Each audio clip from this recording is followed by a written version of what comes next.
வணக்கம். உங்கள் எல்லாரையும் எங்கள் வீட்டு துளசி கல்யாணத்துக்கு வரவேற்கிறேன். துளசி என்றால் உயர்ந்தவள் என பொருள். துளசி தேவி கார்த்திகை பௌர்ணமியில் அவதரித்தார். 1,00,000 தேவ ஆண்டுகள் தவமிருந்து விஷ்ணுவை அவர் அடைந்ததாக புராணங்கள் கூறுகின்றன. பொதுவாகவே பூலோகத்தின் ஒரு ஆண்டு என்பது தேவர்களுக்கு ஒரு நாள் என்று கூறுவார்கள். என்றால் அவரது தவத்தின் வலிமையை பார்த்து கொள்ளுங்கள். துளசி இல்லாமல் செய்யும் விஷ்ணு பூஜை முழுமை அடையாது என ஸ்ரீ விஷ்ணுவே கூறியுள்ளார். துளசி பூஜையில் 5 கிரியைகள் உள்ளது. ரோபணம், பாலனம், சேஷனம், தரிசனம், ஸ்பர்ஷனம். ரோபணம் என்பது துளசியை நடுவது. பாலனம் என்பது துளசியை வளர்ப்பது. சேஷனம் என்பது துளசிக்கு நீர் விடுவது. தரிசனம் துளசியை கண்ணால் பார்ப்பது. ஸ்பர்ஷனம் துளசியை கைகளால் தொடுவது. இந்த 5ம் செய்பவர்களிடம் பாபம் இருக்காது. இனி பத்ம புராணத்தில் சிவபெருமான் நாரதருக்கு சொன்ன துளசி தேவியின் பெருமைகளை காண்போம். துளசி இருக்கும் இடம் கிருஷ்ணர் இருக்கும் இடம்.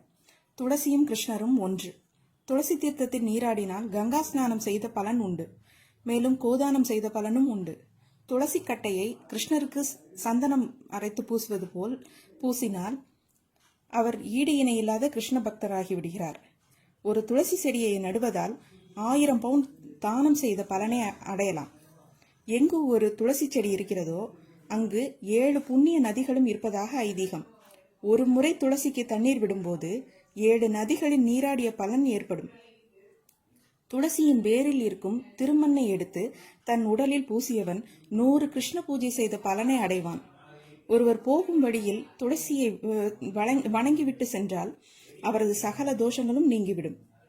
எவனொருவன் பூஜை சமத்துகளோடு துளசி கட்டையை சேர்த்து வைக்கிறானோ அவன் ஹோமத்தில் இடும் ஒவ்வொரு தானியத்திற்கும் ஒரு அக்னிஹோத்திரத்தின் பலனை அடைவான். துளசி கட்டையால் கிருஷ்ணருக்கு காட்டப்படும் தூப ஆராதனை 100 அக்னிஹோத்திரம் செய்த பலனையும் 100 கோதானம் செய்த பலனையும் தரும். ஒரு சின்ன துளசி குச்சியில் கிருஷ்ணருக்கு ஏற்றப்படும் தீபம் 1,00,000 தீபம் ஏற்றிய பலனை தரும். அந்த பக்தனை போல் பிரீதியான பக்தன் கிருஷ்ணருக்கு வேறு யாருமே இல்லையாம். கிருஷ்ணருக்கு செய்யப்படும் நெய்வேத்திய உணவானது துளசி கட்டையை கலந்த அக்னியால் செய்யப்பட்டு இருந்தால் மேருமலை அளவு தானியங்களை தானம் செய்த பலனை தருமாம். எவன் ஒருவன் தனது அந்திம காலத்தில் விஷ்ணுவின் நாமத்தை சொல்கிறானோ அல்லது துளசி கட்டையை தொடுகிறானோ அவன் மோட்சம் அடைவான். ஸ்ரீ கிருஷ்ணரே அவன் கைப்பிடித்து அழைத்து செல்வாராம். எவன் ஒருவனுடைய உடல் துளசி கட்டையால் தகனம் செய்யப்படுகிறதோ அவன் உடலோடு அவன் செய்த பாவங்களும் எரிக்கப்படுகிறது. எவன் ஒருவன் துளசி தேவியின் மகிமையை அறிகிறானோ அவன் ஜென்ம ஜென்மாந்திர பாவங்களிலிருந்து விடுபடுகிறான். பிறவி முடிந்த பின் ஸ்ரீ ராதாகிருஷ்ணரை அடைகிறான். துளசியை ஆராதிப்பவன் ஸ்ரீ கிருஷ்ணரை ஆராதித்த பலனை அடைவான். சால கிராமத்திற்கும் துளசிக்கும் திருமணம் செய்வார்கள் அல்லது துளசி செடிக்கும் நெல்லி செடிக்கும் திருமணம் செய்வார்கள். நெல்லி செடி கிடைக்காத பட்சத்தில் துளசி மாடத்தின் அருகில் கிருஷ்ண படம் ஒன்றை வைத்து இருவருக்கும் திருமணம் செய்வார்கள். துளசிக்கு திருமணம் செய்து வைத்தால் கன்னிகாதானம் செய்த பலன் உண்டு. திருமண தடை நீங்கும். தம்பதியராக இதை செய்யும் போது மிக அதிக பலனை அடையலாம். 16 அத்தியாயங்களில் துளசி மகாத்மியத்தை சிவபெருமான் கூறியுள்ளார். அதில் நான் அறிந்த சில விஷயங்களை உங்களோடு பகிர்ந்து கொண்டேன்.